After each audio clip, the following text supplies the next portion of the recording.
Hey, Brunon.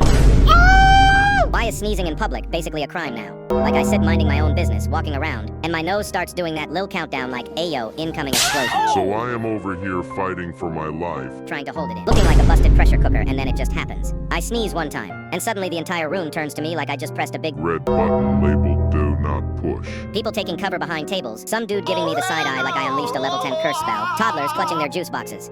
Like, please. I didn't summon a demon, I just sneezed. And why does someone always gasp? Like, bro, calm down, I didn't cause the fall of civilization. My allergies just decided to ruin my reputation in public today. So now I'm walking away like a disgraced superhero after accidentally blowing up half the city. Anyways, Hood, monk out.